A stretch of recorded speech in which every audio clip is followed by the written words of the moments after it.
Bueno, buenas tardes para todos. Mi nombre es Isabela Vargas Victoria, residente en cuarto año de Ginecología Obstetricia, y el día de hoy, con la tutoría de la doctora Rosa Figueroa, ginecobstetra y su especialista en cuidado crítico obstétrico, vamos a dar finalidad al temario de neurología con este tema que es el síndrome cerebrovascular agudo en paciente gestante. ¿Qué pasó? No se proyecta en Teams.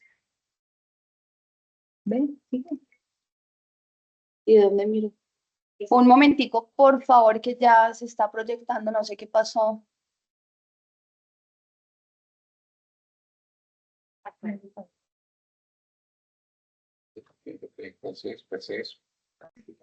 Ahí ya está presentando. Minimizar esa ventanita. Sí, tiene que colocar la de chiquitos. Ustedes han con ya proyectado. Puedes proyectar. Listo. Entonces, para esta charla vamos a hablar algunas definiciones, hablar de la epidemiología, factores de riesgo, vamos a hablar de los principales cambios fisiológicos del embarazo que nos incrementan el riesgo de una ACV cuando los mecanismos compensatorios no están funcionando adecuadamente.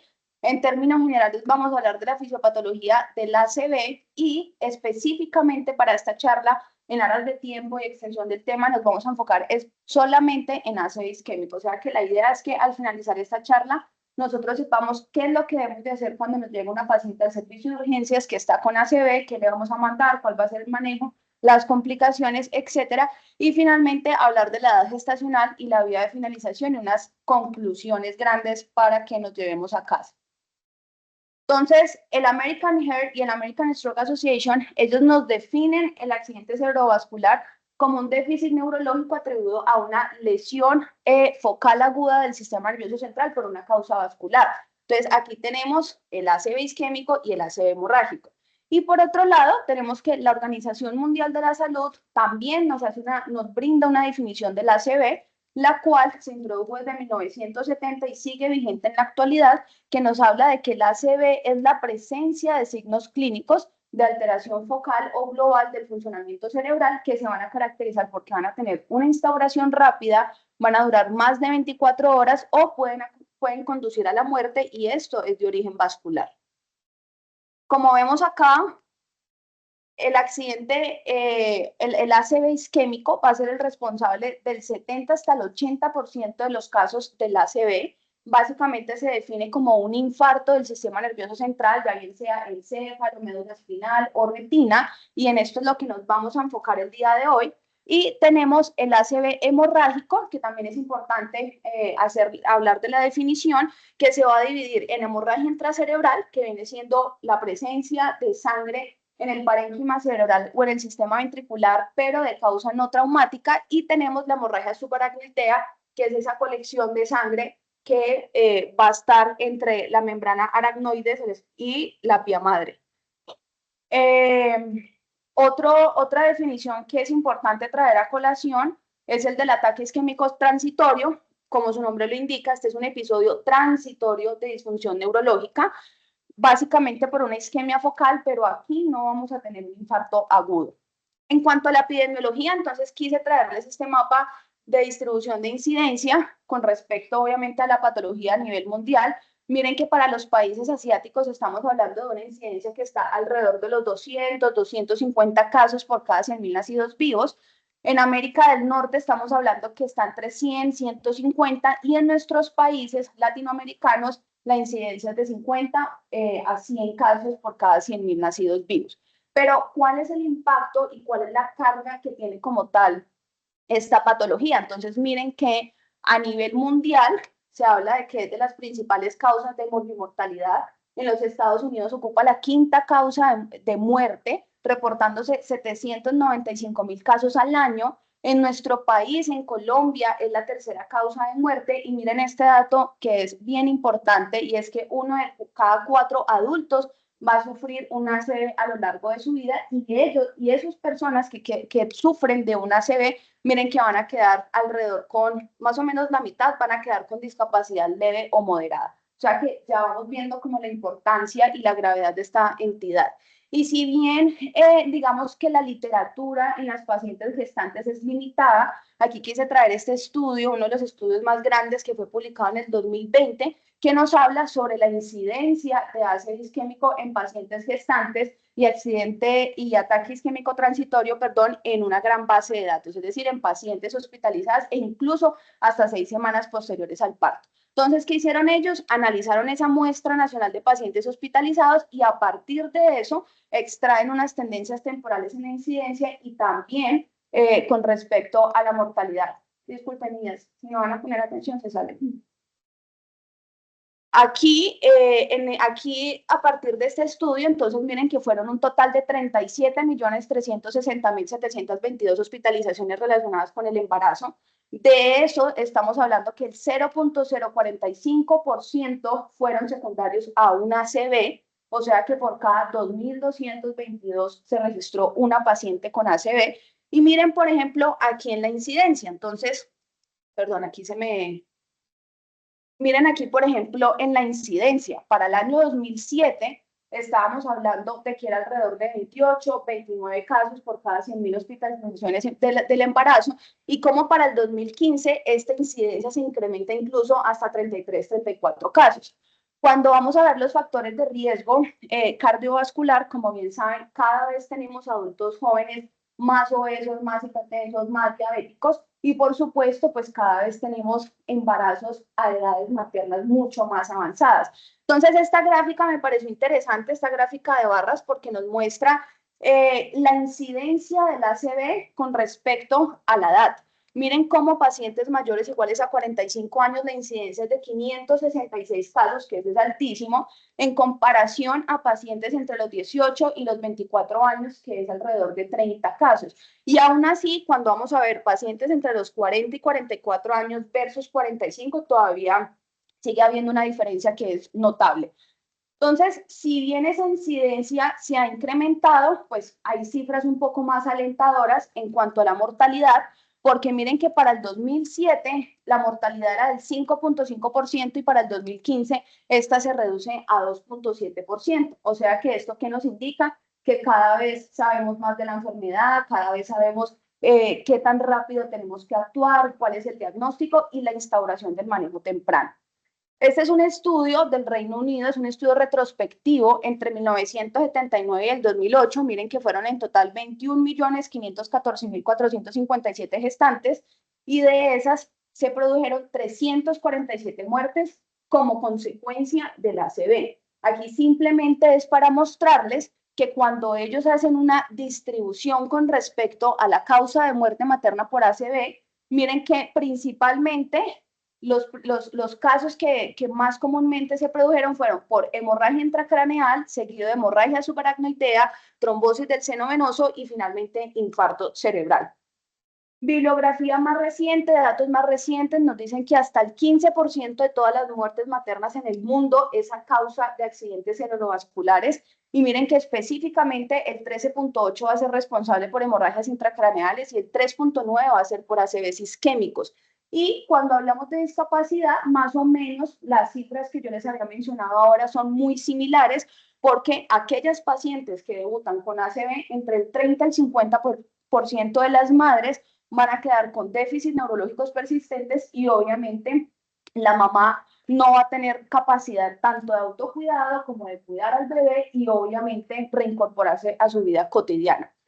Entonces, si bien la incidencia de estos casos en pacientes en edad reproductiva, es decir, en pacientes menores de 35 años es baja y los datos son limitados, este estudio que fue publicado en el 2017 nos estima una incidencia de 10 por cada 100.000 mujeres. Incluso en este otro estudio nos hablan que hasta el 18% de los eventos de ACV que se producen en la edad reproductiva ocurren en la gestación.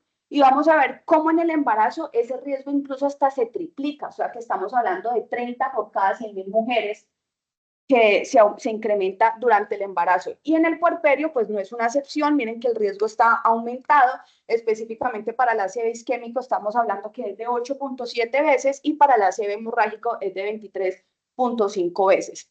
Pero específicamente, ¿en qué momento es donde más riesgo hay. Entonces estamos hablando de que son los 2 días antes hasta un día después del parto, que es lo que conocemos como periparto, y el riesgo aquí está incrementado hasta 9 veces.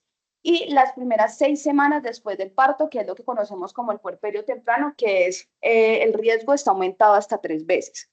Factores de riesgo, entonces tenemos la edad, a mayor edad, mayor va a ser el riesgo de que la paciente sufra de una ACV. La raza, aquí hablamos de la raza negra, a diferencia de las latinas, de las asiáticas, vamos a hablar de la paridad a partir de 3 o más partos. La cesárea, porque recuerden que los procedimientos quirúrgicos per se ya predisponen a que una paciente tenga problemas en la coagulación. Técnicas de reproducción asistida, aunque no se conoce bien el mecanismo, pero sí se le atribuye mucho a la hiperestimulación ovárica. Y tenemos la infección en el embarazo, por ejemplo, tenemos la sepsis con una oportunidad de riesgo de 7.6 veces. Con respecto a los cambios fisiológicos del embarazo, era lo que yo les mencionaba. Si esos cambios fisiológicos no tienen una adecuada autorregulación, ahí es cuando nos aparece el riesgo de que la paciente debute con ACV. Entonces, miren que a nivel cardiovascular, esas concentraciones elevadas de progestágenos, ¿qué van a hacer? Que haya vasodilatación, que la paciente tenga estenosis venosa y si sumado a eso hay una compresión del útero grávido sobre esos vasos pélvicos, si no me están funcionando esos mecanismos de autorregulación, pues ahí nos aparecen otras patologías, trastornos hipertensivos, cardiomiopatías peripartos, y esto será un factor de riesgo para la aparición de un ACV. Ahora, a nivel hematológico, esas altas concentraciones de estrógeno nos van a incrementar factores procoagulantes como factor 7, 9, 10, nos disminuye la actividad de la proteína S, resistencia de la proteína C activada, y la placenta, aparte de eso, también va a producir inhibidores del activador tisular de plasminógeno. Lo mismo, si yo no tengo los mecanismos de autorregulación no me están funcionando adecuadamente, pues ahí se producen aparecen otras patologías como enfermedades de células falciformes, trombofilia, síndrome de Hett, y ser esto un riesgo. Pero ya te proyecto, si quieres, pues. Y ser... Pero se apagó. ¿Se escucha? Bueno, está proyectando también. está proyectando. Bueno, y ser esto un riesgo para la aparición del accidente cerebrovascular isquémico. Qué pena con ustedes, sino que se apagó la luz, pero aquí estamos, igualmente se está proyectando. Y tenemos que a nivel neurológico, dentro de los cambios fisiológicos, vamos a tener un aumento del volumen sanguíneo y del gasto cardíaco. Obviamente esto conlleva a que tengamos un mayor flujo sanguíneo cerebral, lo cual aumenta el riesgo de una lesión del endotelio y también de trombos. El estado de hipercoagulabilidad, los cambios vasculares y en el endotelio digamos que va a estar mucho más sensibles a los estímulos de vasoconstricción por la angiotensina 2, y vamos a tener también cambios hormonales, que estos cambios hormonales se deben precisamente a que hay un aumento de los niveles de progestágenos y de estrógenos que van a conllevar no solamente un cambio del tono vascular, sino también en cuanto a la permeabilidad de los vasos. Si no hay una adecuada autorregulación de esto, pues aquí es que aparecen otras patologías como la migraña con aura, el PRES, y esto será un factor de riesgo para el ACV isquémico. Entonces, ya hablando de la fisiopatología del ACV, hay una cosa importante y es que el encéfalo normalmente requiere de unas concentraciones específicas y constantes de oxígeno para poder suplir todas esas actividades metabólicas. Entonces, aquí es cuando aparece nuestra fórmula del flujo sanguíneo cerebral, que va a ser directamente proporcional a la presión de perfusión cerebral, que esta se obtiene a partir de la resta entre la presión arterial media y la PIC. Y adicionalmente, ese flujo sanguíneo cerebral va a ser inversamente proporcional a la resistencia cerebrovascular. Entonces, teóricamente, ¿qué pasaría? Si mi PAM aumenta, ese flujo sanguíneo cerebral también se va a ver aumentado. Pero si por el contrario, esa PIC aumenta o esa resistencia cerebrovascular también aumenta, entonces nuestro flujo sanguíneo cerebral disminuye. Pese a estas variaciones de las variables, ese flujo sanguíneo cerebral se tiene que mantener estable. Es decir, nosotros tenemos que mantener un flujo sanguíneo cerebral entre 50 a 80 ml por 100 gramos por minuto, ¿ya? Entonces, aquí, como vemos en esta gráfica, tenemos en el eje X las variaciones de la presión arterial media y en el eje Y tenemos las variaciones del flujo sanguíneo cerebral. Miren que cuando tenemos presiones entre 50 y 150, ese flujo sanguíneo cerebral se va a mantener constante. Entonces, ¿qué pasaría si ese flujo sanguíneo cerebral se incrementa? Pues los vasos, hay riesgo de que los vasos hagan ruptura y que ahí nos aparezca el ácido hemorrágico. Y si por lo contrario ese flujo sanguíneo cerebral se disminuye, entonces tenemos riesgo de que el tejido cerebral no entre en hipoxia y aquí nos aparezca el famoso ACV isquémico. Entonces, ¿cuál es la función en este caso de los mecanismos de autorregulación?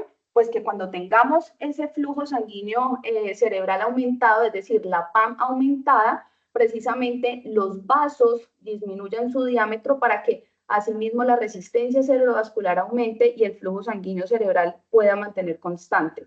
Y por otro lado, si tenemos una disminución de ese flujo sanguíneo cerebral, pues ¿qué van a hacer los vasos? Van a aumentar su diámetro para que la resistencia cerebrovascular disminuya y así nuestro flujo sanguíneo cerebral pueda mantener constante. Entonces, ya hablando propiamente del ACV isquémico, antes de empezar con este tema, lo más importante que nosotros tenemos que tener en nuestra mente es que la salud materna se debe priorizar sobre la del feto y por lo tanto debemos hacer actuaciones que sean rápidas, hay que evitar los retrasos.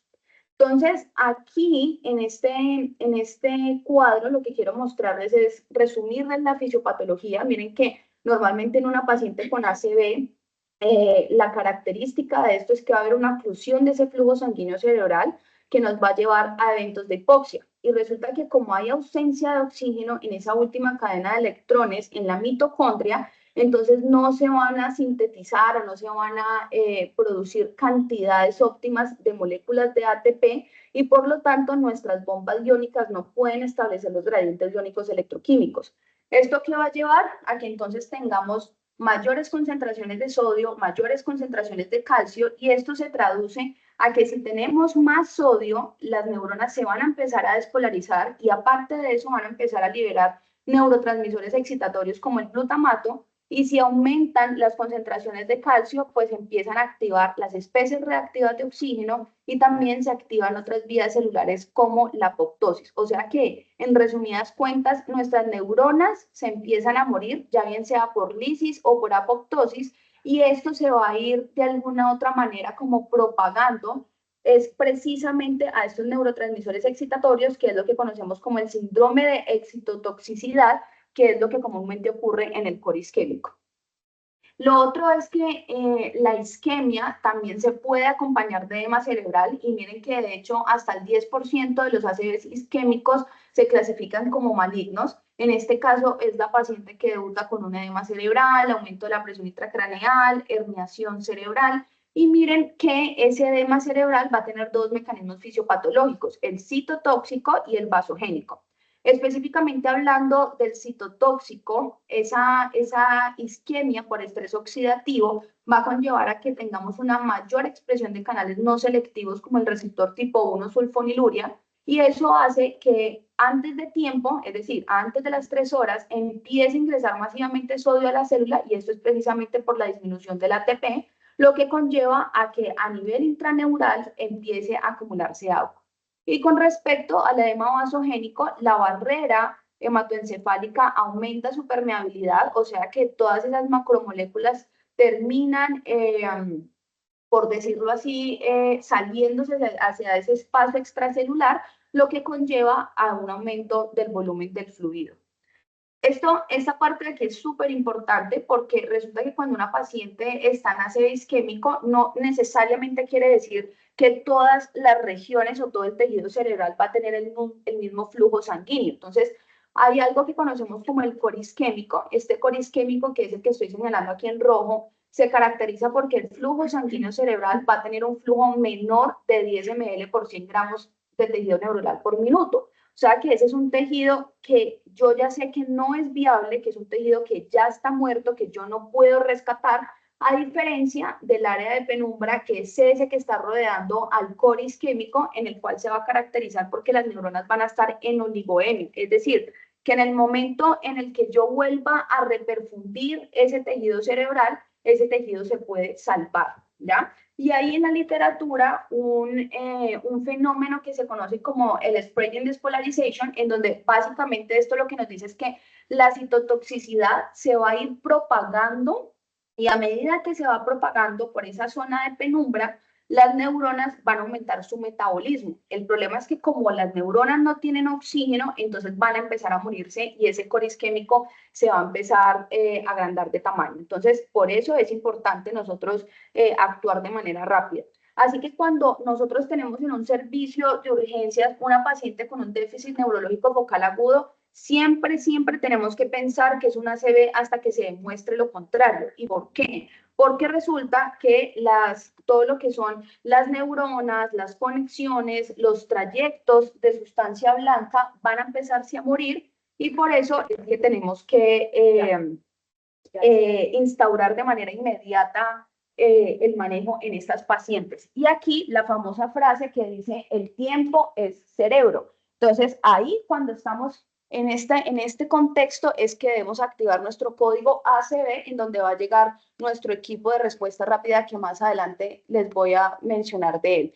Esta es una revisión sistemática que se llama Time is Brain, fue publicada en el 2006, básicamente como que nos cambia un antes y un después, porque ya cuando uno sabe que por cada minuto mueren 1.9 millones de neuronas, 14 billones de sinapsis, 12 kilómetros de fibras mielinizadas, pues uno sabe que ya hay que correr con esta paciente.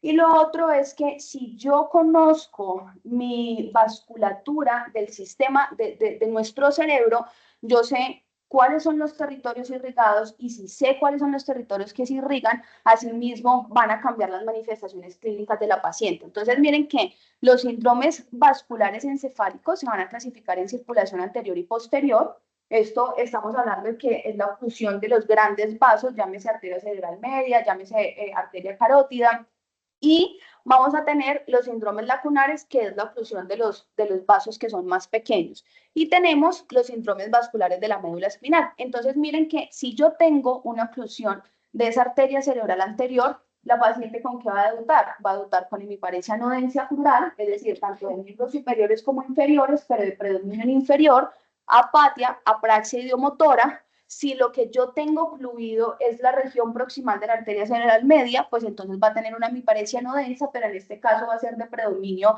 facio-braquial, va a tener afasia, desviación de la mirada conjugada hacia el sitio de la lesión. Y si yo lo que tengo es una oclusión de la arteria cerebral posterior, pues vamos a tener una hemianopsia homónima contralateral, alexia sin agrafia, es decir, que la paciente puede leer pero no puede escribir, síndrome de Weber, que viene siendo una hemiparesia densa, y amnesia anterógrada. Así que aquí les voy a presentar esta escala. Esta es la escala de Cincinnati, es una escala que es rápida, sencilla, que ¿quién la tiene que hacer? El primer personal que tiene el contacto con el médico. O sea que aquí estamos hablando de que es médico general y enfermería, en donde usted básicamente lo que tiene que evaluar es si la paciente tiene desviación de la comisura labial, si la paciente tiene debilidad en la extremidad superior y si tiene alteraciones en el habla. Con que solo uno de estos criterios se cumpla, estamos hablando de que la probabilidad de que la paciente tenga una ACV es del 74%. Y en ese momento yo tengo que llamar al servicio de urgencias. Ahora, la AJA nos hace una recomendación y es que el único paraclínico que se puede realizar previo al traslado del paciente va a ser la glucometría. De resto, no hay ningún otro examen que me vaya a retrasar ese traslado. Y ahí es cuando activamos nuestro código ACV, llega nuestro equipo de respuesta rápida, llega nuestro equipo de respuesta rápida, que es el famoso Stroke Team, que va a estar conformado por emergenciólogo, enfermera jefe, neurología y radiología. ¿Listo? Luego, posteriormente, vamos a aplicar esta escala, que es la escala Niche. Es una escala que nos cuantifica tanto la severidad del caso y aparte de eso nos estima cuál es el riesgo de que la paciente haga una hemorragia o que haga una conversión de hemorragia intracerebral. Entonces, básicamente esta escala va a tener 11 variables y va a tener 42 puntos. En esas 11 variables, entonces, ¿qué me está evaluando? Nivel de conciencia, la orientación, cuál es Laquelle, si tiene debilidad en las extremidades, cómo están los campos visuales, y dependiendo de esto, entonces, de acuerdo a la puntuación, vamos a hablar de leve cuando es menor de 4 puntos, entre 4 a 15 puntos moderado, menor de 25 puntos, perdón, severo, y mayor o igual a 25, vamos a hablar de muy severo. Cuando tenemos este punto de corte que es 25, yo ya de entrada sé que esa paciente va a tener, o sea, el pronóstico realmente es muy malo y el territorio que se encuentra implicado va a ser muy extenso. Entonces yo ya de entrada sé que esa paciente no se va a beneficiar de trombólisis intravenosa. Y cuando tenemos 6 puntos o más, sé que es una paciente que se va a beneficiar de una trombectomía mecánica. Esta otra tabla nos muestra el riesgo de conversión de hemorragia intracraneal cuando usamos el alteplase. Miren que cuando tenemos de 0 a 10 puntos, el riesgo de hemorragia intracraneal va a ser hasta del 3%, de 11 a 20 puntos del 5% y mayor de 20 puntos estamos hablando que es del 17%. Ya con respecto al manejo agudo del ácido isquémico, aquí vamos a tener dos pilares importantes y uno es la terapia de reperfusión, que como su nombre le indica, lo que buscamos es volver a reperfundir, o sea, que vuelva a reperfundirse ese tejido cerebral. Y aquí vamos a tener la terapia trombolítica química y la terapia endovascular, específicamente la trombectomía mecánica. Ahora, otra cosa que es importante y es que nosotros debemos de mantener esa presión de perfusión cerebral porque acordémonos que nosotros tenemos que garantizar que esas arterias colaterales todavía me sigan irrigando esa zona de penumbra.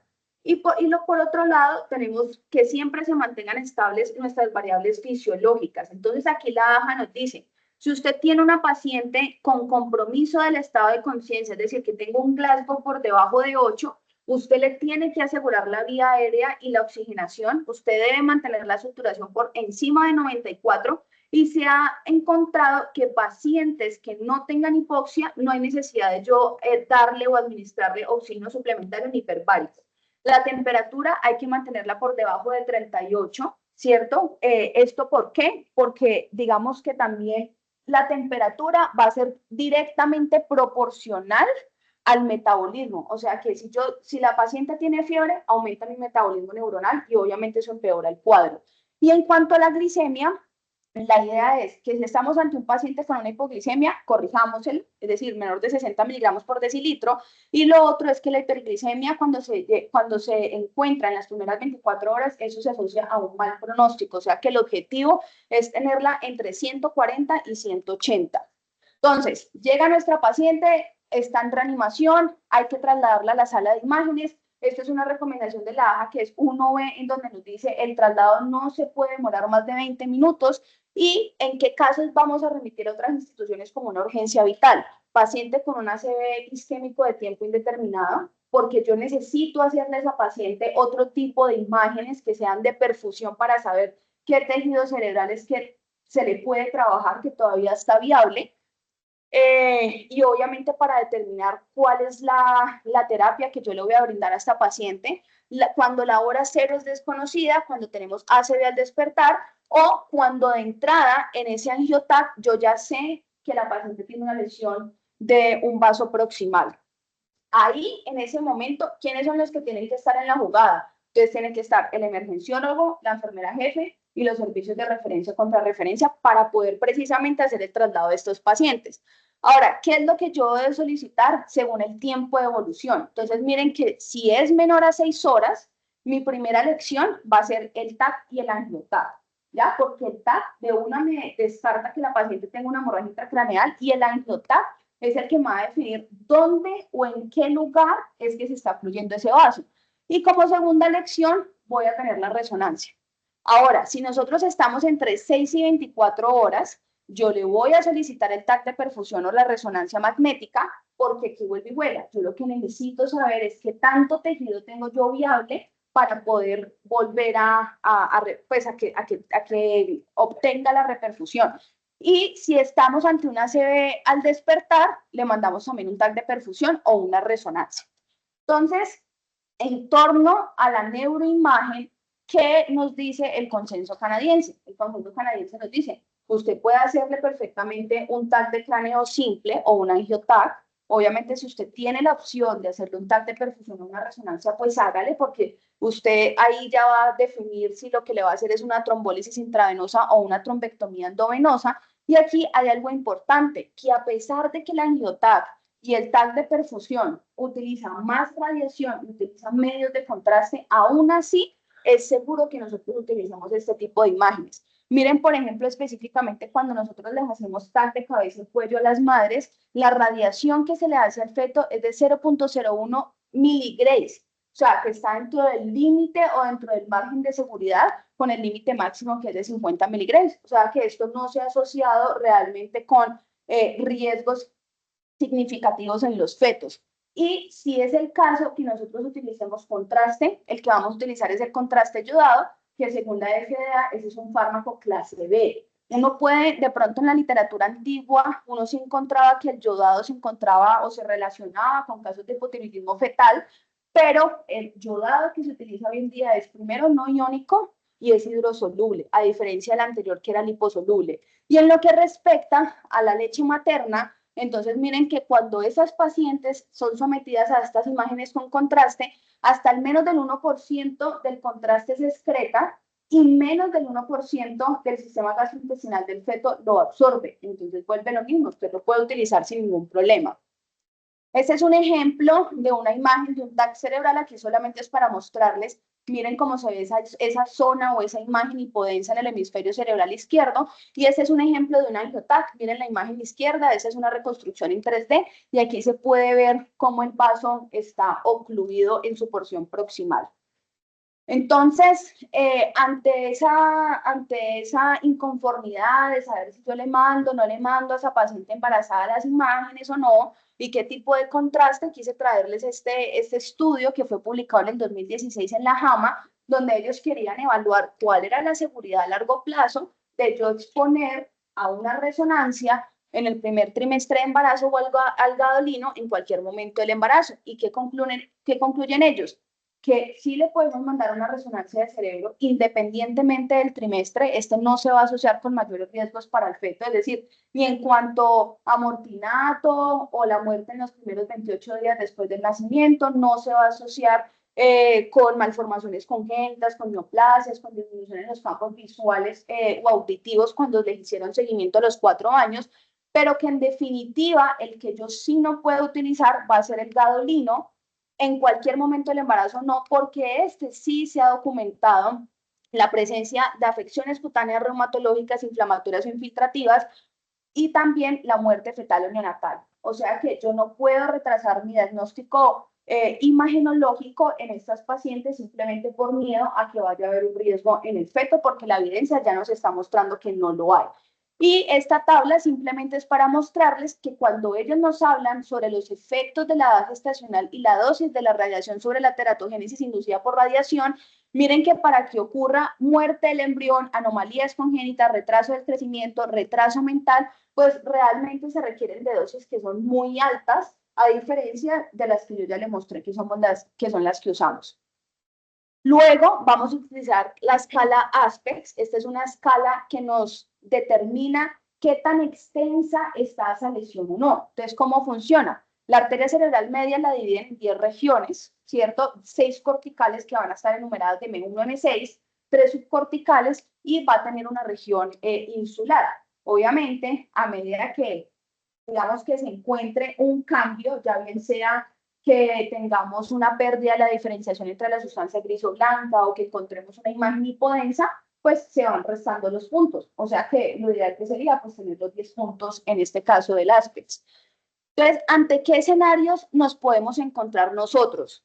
Nos podemos encontrar ante una paciente que tenga compromiso clínico más un puntaje bajo de ASPEX. Este es el peor pronóstico, ¿cierto? Porque ya de entrada yo sé que la paciente tiene un gran compromiso en su territorio, en su tejido cerebral. Está la paciente con un compromiso clínico, pero tiene un alto puntaje ASPEX, o sea que digamos que esto tiene un mejor pronóstico y aquí lo que nos está indicando es que los signos y la clínica está dada más por esa zona de penumbra y probablemente ese cuerpo isquémico es pequeño. Y está la paciente con un bajo compromiso clínico, pero que tiene un alto puntaje ASPEX. O sea que ese es el mejor escenario que nosotros esperaríamos tener.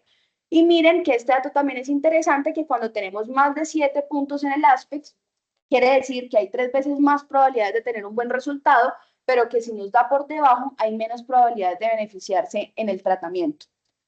Esto es lo que conocemos como los famosos stroke mimics o imitadores de ACV. Esto básicamente, ¿qué quiere decir? Pues es aquella patología que simula ser un ACV, pero que en realidad no lo es. Miren que 1 de cada 5 ACVs isquémicos agudos diagnosticados vienen siendo un imitador de ACV. ¿Y cuál es el problema? Que como cada vez tenemos un acceso más rápido a la trombólisis intravenosa y tenemos que instaurar manejos más rápidos en estas pacientes, pues terminamos trombolizando de manera innecesaria a pacientes con estos stroke mimics, que es hasta el 17%. Entonces, siempre importante tener en cuenta la clínica, pero también hacer la confirmación con la imagen. Y aquí tenemos, dentro de las patologías, disfunción vestibular periférica, tóxico-metabólica, o sea que aquí entra la hipoglicemia, la hiperglicemia, las convulsiones, trastorno funcional, lesiones neoplásticas y finalmente la migraña con auras.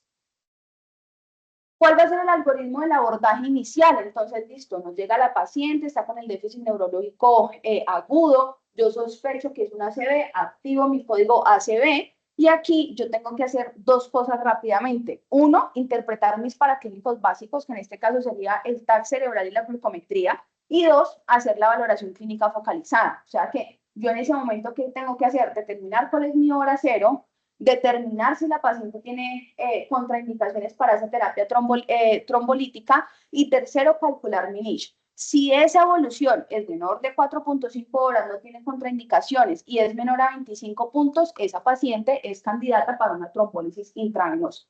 Entonces, miren que para la trombólisis intravenosa nosotros vamos a utilizar un medicamento que es el activador tisular de plasminógeno, conocido como el Alteplase. Ese es un medicamento que, de acuerdo a la FDA, se clasifica como categoría C. Cuando se utiliza, ha demostrado que disminuye hasta en un 28% la discapacidad a los 90 días y el riesgo de hemorragia sintomática es del 6%. La dosis que se utiliza es de 0.9 miligramos por kilo, o sea que el máximo a esa paciente le vamos a poner 90 miligramos.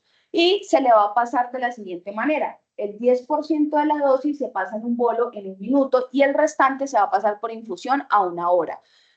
Aquí hay algo importante y es que no atraviesa la barrera placentaria, y esto es básicamente por su peso molecular, que tiene un gran peso que es de 59.000 Daltons, y también se caracteriza porque su vida media es rápida, de 4 a 5 minutos. O sea que finalmente, cuando uno va a evaluar, un ejemplo, la concentración de este medicamento en la circulación de la mamá, a los 20 minutos, después de los 20 minutos, ya tan solo hay menos del 10% del medicamento. Y en estudios en animales sí se ha logrado encontrar teratogenicidad. Sin embargo, aquí hay algo importante, y es que en los estudios utilizan hasta 3 veces de la dosis terapéutica y no es lo que nosotros normalmente utilizamos. Entonces, probablemente pues hacen falta más ensayos clínicos aleatorizados en pacientes gestantes para nosotros ver cuál es el perfil de seguridad a nosotros utilizar esos trombolíticos. ¿En qué casos va a estar indicada la trombólisis intravenosa? Pacientes con ventana mayor de 4.5, que no tengan antecedente de ACV, que no estén tomando anticoagulantes orales, que la imagen cerebral yo no vea o no haya evidencia de compromiso de más de 1/3 del territorio de la ACV y que sea un ACV menor. Ahora, importante también siempre, hacemos nuestra historia clínica, ¿cierto? Indagamos nuestros antecedentes, porque cuando yo indago sobre los antecedentes, yo sé qué contraindicaciones puede tener la paciente para yo no iniciarle la trombolisis. Entonces, es la paciente que haya tenido un trauma craneoencefálico en los últimos 3 meses, o que haya tenido una ACV isquémico en los últimos 3 meses, que tenga tiempos prolongados, que tenga trombocitopenia, que la paciente tenga una hemorragia interna activa, o que el TAC me muestre un accidente hemorrágico, entre otros.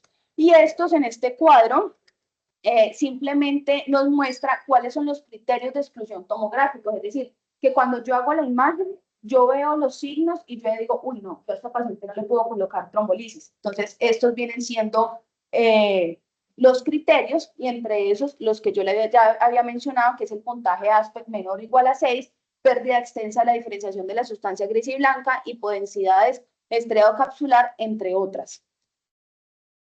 Lo otro es la presión arterial. Entonces, la AJA nos recomienda que antes de yo iniciarle esa terapia de trombólisis, la presión debe estar, o sea, al menos por debajo de 185, 110. Y es aquí cuando entran estos medicamentos que son los más utilizados durante la gestación. Tenemos la labetalol, la hidralazina, pero este no está disponible en nuestro país, y tenemos el nifedipino. Ahora, ¿cuál es la recomendación? Usted no la puede bajar más del 15%, porque si no, corremos el riesgo a que se empeore el pronóstico de la paciente o llevarla a una hipotensión y terminar hipoperfundiendo más a esa paciente. Una vez usted le inicia la trombólisis, hay que hacer un seguimiento estricto de la presión, o sea que la vamos a estar haciéndole seguimiento cada 15 minutos durante las primeras 2 horas, luego cada media hora en las 6 horas y luego cada hora durante las 24 horas. Complicaciones, tenemos el angioedema original. Si bien este no es frecuente, es potencialmente mortal, entonces por eso me pareció importante que lo tuviéramos en cuenta.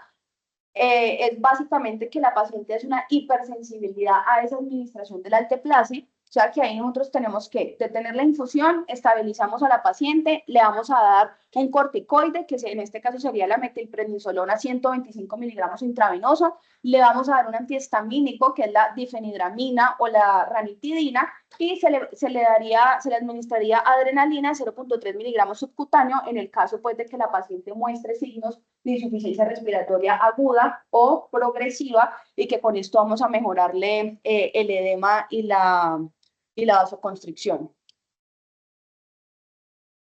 La otra, que esta sí es súper frecuente, es la conversión hemorrágica. En estos casos lo que tenemos que hacer es deténgale la infusión, mándale un TAC para poder determinar si hay hemorragia intracraneal, le mandamos hemograma, fibrinógeno, coagulograma, RH. Si tenemos un fibrinógeno por debajo de 200, entonces está la indicación de administrar 10 unidades de crioprecipitado, y también se le da administrar ácido tranexámico 1 gramo y solicitar valoración urgente por el servicio de neurología. Ya para ir finalizando, entonces tenemos que la trombectomía mecánica, pues es esa extracción o fragmentación de ese trombo por medio de válvulas o de, bueno, mecanismos endovasculares, en donde vamos a ver que el consenso canadiense nos dice el embarazo no puede considerarse una contraindicación para que nosotros realicemos esta trombectomía endovascular en los casos en que tengamos oclusiones proximales de los grandes vasos, e incluso si nosotros tenemos un acceso rápido a la realización de estos procedimientos, usted lo puede hacer inclusive antes de tener que administrar el alteplase intravenoso. Estos son los criterios de las pacientes que irían para trombectomía mecánica: escala ASPEX mayor o igual a 6 puntos, evidencia de la oclusión proximal de una arteria intracraneal, buen estado funcional antes del ACV, que el inicio de tiempo de los síntomas sea menor a 6 horas. Sin embargo, vamos a ver que algunos estudios nos amplían la ventana y eso pues digamos que es mucho más prometedor en estas pacientes con ACV. Un NICH mayor o igual a 6 puntos, y esto es lo que yo les digo. Entonces, antes, Ingrid, devuélvete unita, por favor. Antes, la ventana era de 6 horas. Hoy en día, después del 2017, perdón, surgen estos 3 grandes estudios, que es el de Diffuse 3 y el de Down, donde nos hablan de que yo ya puedo extenderle la ventana a esa paciente a 16 horas e inclusive hasta 24 horas. Entonces, miren, por ejemplo, este de abajo que nos hablan, ve este de arriba que nos dicen que si yo tengo una paciente con una oclusión de la arteria cerebral media proximal o de la arteria carótida interna y una región de tejido que, digamos que está isquémico, pero todavía no está infartada, esa paciente se va a poder beneficiar de una trombectomía hasta de 6 hasta 16 horas después. Y luego surge este otro estudio en donde nos hablan que ante esas pacientes que tenían una discrepancia tanto en el déficit clínico como en el infarto, cuando ellos evaluaron los resultados con respecto a la recuperación o a la discapacidad a los 90 días, miren que los resultados fueron mejores cuando esas pacientes recibieron trombectomía más manejo estándar entre las 6 y las 24 horas. Ya después de que la paciente tiene el ACV isquémico, entonces ahí viene la prevención secundaria. Esto es importante porque digamos que con esto prevenimos que haya una reoclusión, es decir, que la paciente tenga un ACV recurrente.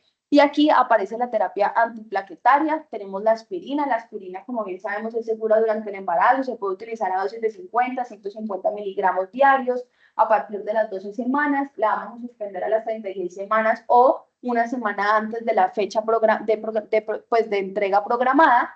Y tenemos otros antiplaquetarios como el clopidogrel, sin embargo, como no se han utilizado en el embarazo, la evidencia es limitada y por eso es que pues, no se utilizan, siempre vamos con la aspirina. Y la otra terapia es la terapia anticoagulante, entonces aquí aparecen los antagonistas de la vitamina K. El problema con los antagonistas es que estos sí atraviesan la placenta, sí se han asociado con teratogénesis, entonces por eso antes de las 13 semanas lo que vamos a utilizar son heparinas, ya sea heparinas de bajo peso molecular o heparinas no fraccionadas, y después de las 13 semanas lo que vamos a utilizar, ahí sí ya vamos a utilizar los antagonistas de vitamina K, que se van a suspender hasta casi el parto, ¿cierto? Antes del parto, y ya luego, después de 24 horas puerperio, yo puedo o seguir con mis antagonistas de vitamina K o volver a las heparinas. Y ya con lo que respecta a las semanas de gestación y la vía de finalización, el consenso canadiense nos dice, usted puede llevar a la paciente al parto, es decir, o sea, no es una contraindicación en una paciente con ACV que la lleve al parto, siempre y cuando usted garantice de que la paciente no va a hacer maniobras de valsalva, o sea, que no se le va a aumentar mucho la presión intracraneal. Entonces, ahí nos hablan del parto asistido, que la idea es hacerlo con vacío forceps y utilizar anestesia neuroaxial, ¿ya? Pero pues digamos que la idea de utilizar esto es evitar el ACV hemorrágico. Y en caso de que estemos frente a una paciente con muy alto riesgo de sangrado intracraneal o las condiciones pues que nosotros normalmente nos enfrentamos en obstetricia, que viene podálico, que el estado fetal, pues obviamente ahí la indicación vendría siendo una cesárea. En el caso de que la paciente tenga un efecto de más aumento de la PIC o anticoagulación activa, no está contraindicada la anestesia neuroaxial. Y finalmente, algo no menos importante, o sea, es súper importante también tener en cuenta qué es lo que quiere la mamá, o sea, cómo quiere que sea su entrega, si quiere que sea cesárea, si quiere que sea parto, o sea que hay que tener en cuenta la opinión de la mamá. Ya finalmente para concluir, pues sabemos que en definitiva no tenemos mucha evidencia en las pacientes gestantes, por lo tanto necesitamos más estudios para poder garantizar un manejo rápido y oportuno. Ya sabemos que nuestra primera línea de estudio imaginológico va a ser el TAC de cráneo simple y que adicionalmente en la glucometría también son esos únicos estudios que deben de preceder a la terapia trombolítica. Ya sabemos de la prevención secundaria para evitar reoclusiones o recurrencias en el ACV, que no existe ninguna contraindicación para poder llevar a cabo todas y cada una de las terapias que ya les había mencionado previamente, que la salud materna prima sobre el bienestar fetal y finalmente, pues, si vieron, ¿no? Es bastante complejo esta patología en las pacientes gestantes y que obviamente nosotros solos no vamos a poder y vamos a necesitar todo un equipo multidisciplinario para poder, digamos que manejar a esta paciente. Muchas gracias.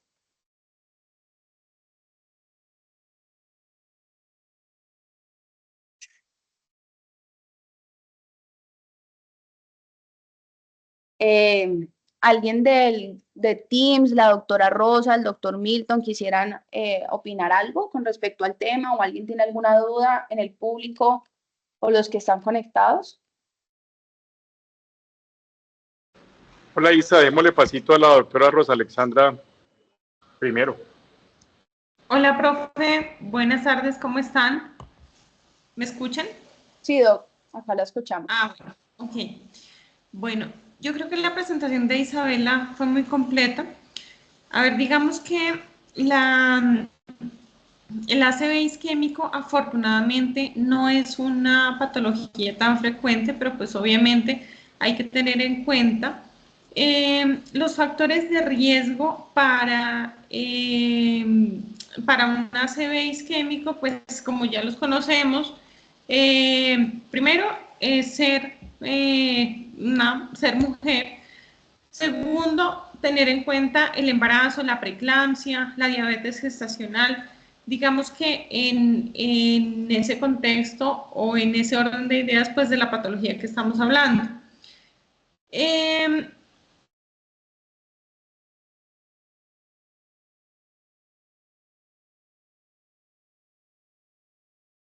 Doctora, dejamos de escucharla.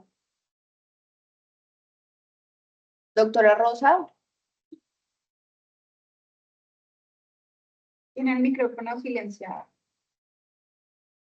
Doctora Rosa tiene el micrófono silenciado, la dejamos de escuchar.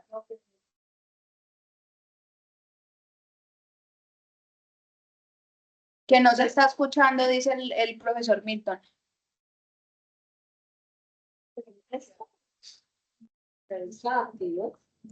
Pero no se escucha lo nuestro.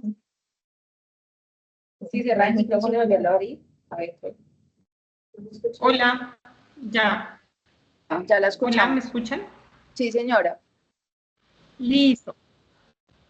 Bueno, entonces lo que Isabela dice es muy cierto. Prima siempre, como en cualquier patología, prima la vida de la madre sobre la del feto.